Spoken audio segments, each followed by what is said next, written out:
ആകാശവാണി.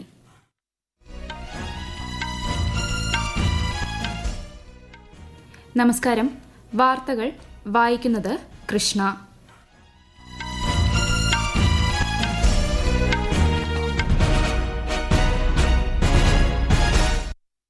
പ്രധാന വാർത്തകൾ. ലോക്സഭാ തിരഞ്ഞെടുപ്പിന്റെ വിവിധ ഘട്ടങ്ങളിലേക്കുള്ള പ്രചാരണം രാജ്യത്ത് ഊർജിതമായി പുരോഗമിക്കുന്നു.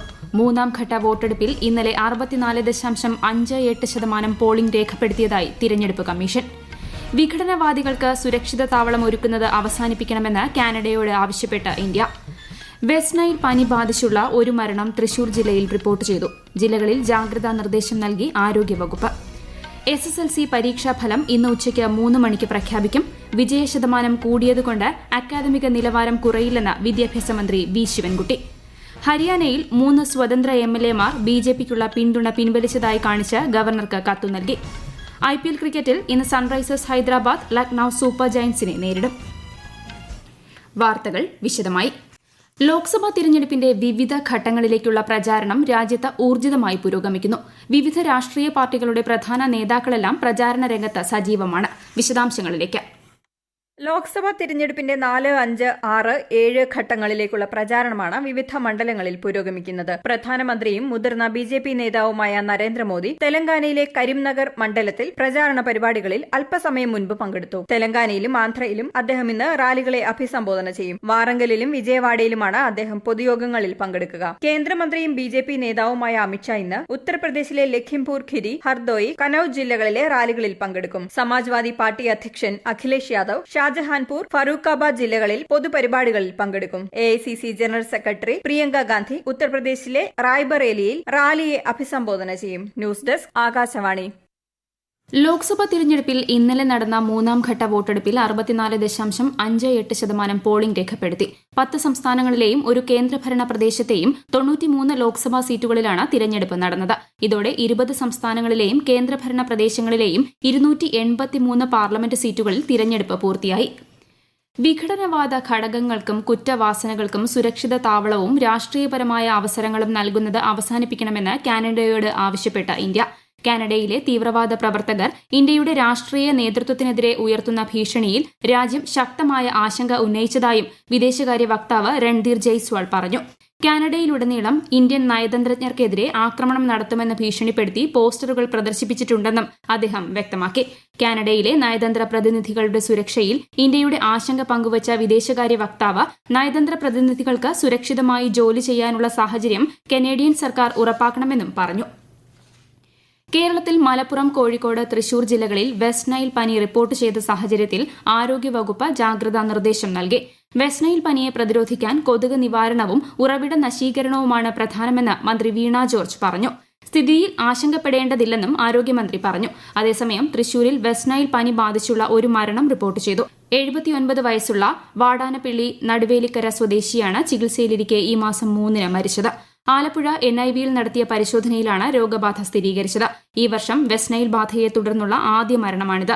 രോഗിക്ക് വാർദ്ധക്യ സഹജമായ രോഗങ്ങൾ ഉണ്ടായിരുന്നതായി ജില്ലാ മെഡിക്കൽ ഓഫീസർ അറിയിച്ചു. സംസ്ഥാനത്ത് 10 പേർക്കാണ് വെസ്റ്റ് നൈൽ പനി സ്ഥിരീകരിച്ചിരിക്കുന്നത്. കേരളത്തിൽ SSLC പരീക്ഷാഫലം ഇന്നുച്ചയ്ക്ക് 3-ന് മന്ത്രി വി ശിവൻകുട്ടി പ്രഖ്യാപിക്കും. SSLC പരീക്ഷാഫലത്തോടൊപ്പം THSSLC, AHSLC ഫലവും പ്രസിദ്ധീകരിക്കും. 4,27,105 വിദ്യാർത്ഥികളാണ് ഇക്കൊല്ലം SSLC പരീക്ഷ എഴുതിയത്. result.kerala.gov.in ഉൾപ്പെടെ സംസ്ഥാന സർക്കാരിന്റെ മറ്റ് ഔദ്യോഗിക സൈറ്റുകളിലും PRD ലൈവ് മൊബൈൽ ആപ്പിലും ഫലം ലഭ്യമാകും.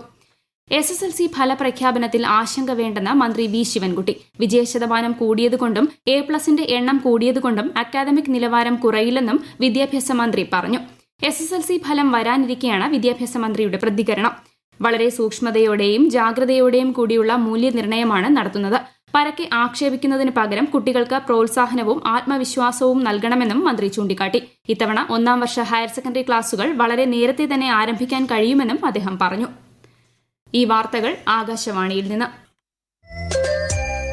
ആകാശവാണി വാർത്തകളും വാർത്താധിഷ്ഠിത പരിപാടികളും all India radio news Thiruvananthapuram എന്ന യൂട്യൂബ് ചാനലിൽ ലഭ്യമാണ്.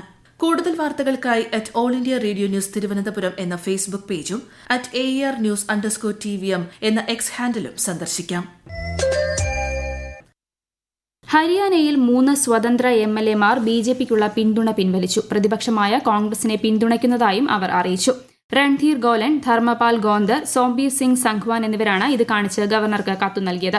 ഇന്നലെ റോത്തക്കിൽ നടന്ന പത്രസമ്മേളനത്തിലും ഇവർ ഇക്കാര്യം വ്യക്തമാക്കിയിരുന്നു. കർഷക താൽപര്യം മുൻനിർത്തിയാണ് തീരുമാനമെന്ന് എംഎൽഎമാർ വ്യക്തമാക്കി. ജമ്മുകാശ്മീരിൽ വ്യോമസേന വാഹനത്തിന് നേരെ കഴിഞ്ഞ ദിവസമുണ്ടായ ഭീകരാക്രമണത്തിന്റെ പശ്ചാത്തലത്തിൽ പൂഞ്ചിലെ വനമേഖലയിൽ തിരച്ചിൽ ശക്തമാക്കി. സനായ്, ഷീൻധര, ഗുർസായി എന്നീ മേഖലകളിൽ കഴിഞ്ഞ 5 ദിവസങ്ങളിലായി തിരച്ചിൽ തുടരുകയാണ്. സംഭവവുമായി ബന്ധപ്പെട്ട് നിരവധി പേരെ സുരക്ഷാസേന ചോദ്യം ചെയ്തു. സുരക്ഷാസേന തയ്യാറാക്കിയ ഭീകരരുടെ ഛായാചിത്രം ചില പ്രദേശവാസികൾ തിരിച്ചറിഞ്ഞതായാണ് വിവരം. ശനിയാഴ്ച വ്യോമസേന വാഹനത്തിന് നേരെ ഭീകരർ നടത്തിയ വെടിവയ്പിൽ ഒരു സൈനികൻ വീരമൃത്യു വരിച്ചിരുന്നു. ഡ്രോൺ, ഹെലികോപ്റ്റർ എന്നിവയുടെ സഹായം കൂടാതെ നൂതന സാങ്കേതിക വിദ്യയും പ്രയോജനപ്പെടുത്തിയാണ് തിരച്ചിൽ നടത്തുന്നത്. റഷ്യൻ സൈന്യത്തിൽ ചേർക്കാനായി ഇന്ത്യൻ പൌരന്മാരെ കടത്തിയ കേസിൽ സിബിഐ 4 പേരെ അറസ്റ്റ് ചെയ്തു. അറസ്റ്റിലായവരിൽ 2 മലയാളികളും 2 മുംബൈ സ്വദേശികളും ഉൾപ്പെടുന്നു. വിദേശത്ത് ജോലി തേടുന്ന യുവാക്കളെ ലക്ഷ്യമിട്ട് രാജ്യത്ത് പ്രവർത്തിച്ചിരുന്ന വലിയ മനുഷ്യക്കടത്ത് ശൃംഖലയാണ് തകർത്തതെന്ന് സിബിഐ അറിയിച്ചു. വിദേശത്ത് ഉയർന്ന ശമ്പളമുള്ള ജോലി വാഗ്ദാനം ചെയ്ത യുവാക്കളെ കടത്തുകയും അവരുടെ സമ്മതമില്ലാതെ റഷ്യൻ സൈന്യത്തിനൊപ്പം യുക്രൈൻ യുദ്ധമേഖലകളിൽ വിന്യസിക്കുകയും ചെയ്തതായാണ് വിവരം.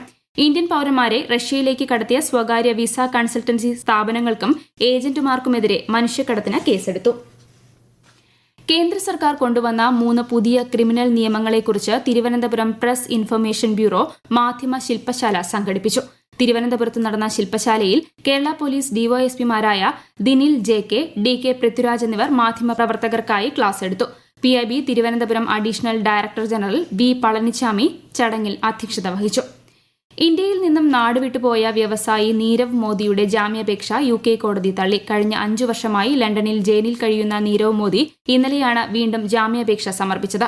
2019 ഡിസംബറിലാണ് നീരവ് മോദിയെ രാജ്യത്ത് നിന്നും ഒളിച്ചോടിയ സാമ്പത്തിക കുറ്റവാളിയായി പ്രഖ്യാപിച്ചത്. പഞ്ചാബ് നാഷണൽ ബാങ്കിൽ നിന്നും നീരവ് മോദിയും ബന്ധു മെഹുൽ ചോക്സിയും 14,000 കോടി രൂപ തട്ടിയെടുത്തതായാണ് ആരോപണം. IPL ക്രിക്കറ്റിൽ ഇന്ന് സൺറൈസേഴ്സ് ഹൈദരാബാദ് ലക്നൌ സൂപ്പർ ജയന്റ്സിനെ നേരിടും. ഹൈദരാബാദിലെ രാജീവ് ഗാന്ധി ഇന്റർനാഷണൽ സ്റ്റേഡിയത്തിൽ രാത്രി 7:30 മത്സരം. നിലവിൽ പോയിന്റ് പട്ടികയിൽ ഹൈദരാബാദ് 4-മതും ലക്നൌ 6-മതുമാണ്. ഇന്നലെ നടന്ന മത്സരത്തിൽ ഡൽഹി ക്യാപിറ്റൽസ് രാജസ്ഥാൻ റോയൽസിനെതിരെ 20 റൺസിന് വിജയിച്ചു. ഇന്ന് ലോക തലസീമിയ ദിനം. ഏറെ വെല്ലുവിളി ഉയർത്തുന്ന ഈ രോഗത്തെക്കുറിച്ചുള്ള ബോധവൽക്കരണമാണ് ദിനാചരണത്തിന്റെ ലക്ഷ്യം. ശരീരത്തിലെ ഹീമോഗ്ലോബിൻ ഉൽപാദനത്തെ ബാധിക്കുന്ന ജനിതക വൈകല്യമാണ് തലസീമിയ. ഇത് ചുവന്ന രക്താണുക്കളുടെ കുറവിലേക്കും അതുവഴി വിളർച്ചയിലേക്കും നയിക്കുന്നു. ആഗോളതലത്തിൽ 5 മുതൽ 7% ആളുകൾ തലസീമിയ രോഗബാധിതരാണെന്നാണ് പഠനങ്ങൾ വ്യക്തമാക്കുന്നത്. ഇന്ന് ലോക റെഡ് ക്രോസ് ദിനം. സാമൂഹികവും ആരോഗ്യപരവുമായ സുരക്ഷയും പിന്തുണയും ആവശ്യമുള്ളവർക്കായി പ്രവർത്തിക്കുന്ന ദശലക്ഷക്കണക്കിന് സന്നദ്ധ പ്രവർത്തകരുടെ ബഹുമാനാർത്ഥമാണ് ദിനാചരണം സംഘടിപ്പിക്കുന്നത്. അന്താരാഷ്ട്ര റെഡ് ക്രോസ്, റെഡ് ക്രസന്റ് പ്രസ്ഥാനത്തിന്റെ മാനുഷിക സേവനങ്ങളും തത്വങ്ങളും ലോകത്തെ അറിയിക്കാനാണ് എല്ലാ വർഷവും മെയ് 8 റെഡ് ക്രോസ് ദിനമായി ആചരിക്കുന്നത്. റഷ്യൻ പ്രസിഡന്റായി വ്ളാഡിമിർ പുടിൻ സത്യപ്രതിജ്ഞ ചെയ്ത് അധികാരമേറ്റു. 5ാം തവണയാണ് പുടിൻ റഷ്യയുടെ പ്രസിഡന്റായി ചുമതലയേൽക്കുന്നത്. മോസ്കോയിലെ ഗ്രാൻഡ് ക്രെംലിൻ കൊട്ടാരത്തിലായിരുന്നു സത്യപ്രതിജ്ഞാ ചടങ്ങ്. 2030 വരെ 6 വർഷ കാലയളവിലേക്കാണ് പുടിൻ തിരഞ്ഞെടുക്കപ്പെട്ടത്. ജോസഫ് സ്റ്റാലിന് ശേഷം ഏറ്റവും കൂടുതൽ കാലം അധികാരത്തിലെത്തുന്ന റഷ്യൻ ഭരണാധികാരി കൂടിയാണ് പുടിൻ. സംസ്ഥാനത്ത് വിവിധ ജില്ലകളിൽ ഉയർന്ന ചൂട് തുടരും. പാലക്കാട്, ആലപ്പുഴ, തൃശൂർ, കോഴിക്കോട് തുടങ്ങിയ ജില്ലകളിൽ ഇന്നും ഉയർന്ന താപനില അനുഭവപ്പെടും. അതേസമയം ഇടുക്കി, മലപ്പുറം ജില്ലകളിൽ ഒറ്റപ്പെട്ട ശക്തമായ മഴയ്ക്ക് സാധ്യത. ജില്ലകളിൽ ഇന്ന് മഞ്ഞ ജാഗ്രതാ നിർദ്ദേശമുണ്ട്. കള്ളക്കടൽ പ്രതിഭാസത്തിന്റെ ഭാഗമായി കേരള തീരത്തും തെക്കൻ തമിഴ്നാട് തീരത്തും ഇന്ന് രാത്രി 11:30 വരെ ഉയർന്ന തിരമാലയ്ക്കും കടലാക്രമണത്തിനും സാധ്യതയുള്ളതിനാൽ മത്സ്യത്തൊഴിലാളികളും തീരദേശവാസികളും ജാഗ്രത പാലിക്കണം. പ്രധാന വാർത്തകൾ വീണ്ടും. ലോക്സഭാ തിരഞ്ഞെടുപ്പിന്റെ വിവിധ ഘട്ടങ്ങളിലേക്കുള്ള പ്രചാരണം രാജ്യത്ത് ഊർജിതമായി പുരോഗമിക്കുന്നു. 3ാം ഘട്ട വോട്ടെടുപ്പിൽ ഇന്നലെ 64.58% പോളിംഗ് രേഖപ്പെടുത്തിയതായി തിരഞ്ഞെടുപ്പ് കമ്മീഷൻ. വിഘടനവാദികൾക്ക് സുരക്ഷിത താവളം ഒരുക്കുന്നത് അവസാനിപ്പിക്കണമെന്ന് കാനഡയോട് ആവശ്യപ്പെട്ട ഇന്ത്യ. വെസ്റ്റ് നൈൽ പനി ബാധിച്ചുള്ള ഒരു മരണം തൃശൂർ ജില്ലയിൽ റിപ്പോർട്ട് ചെയ്തു. ജില്ലകളിൽ ജാഗ്രതാ നിർദ്ദേശം നൽകി ആരോഗ്യവകുപ്പ്. SSLC പരീക്ഷാ ഫലം ഇന്ന് ഉച്ചയ്ക്ക് 3 മണിക്ക് പ്രഖ്യാപിക്കും. വിജയശതമാനം കൂടിയതുകൊണ്ട് അക്കാദമിക നിലവാരം കുറയില്ലെന്ന് വിദ്യാഭ്യാസ മന്ത്രി വി. ശിവൻകുട്ടി. ഹരിയാനയിൽ 3 സ്വതന്ത്ര MLAമാർ BJPക്കുള്ള പിന്തുണ പിൻവലിച്ചതായി കാണിച്ച് ഗവർണർക്ക് കത്തു നൽകി. IPL ക്രിക്കറ്റിൽ ഇന്ന് സൺറൈസേഴ്സ് ഹൈദരാബാദ് ലക്നൌ സൂപ്പർ ജയന്റ്സിനെ നേരിടും. വാർത്തകൾ കഴിഞ്ഞു.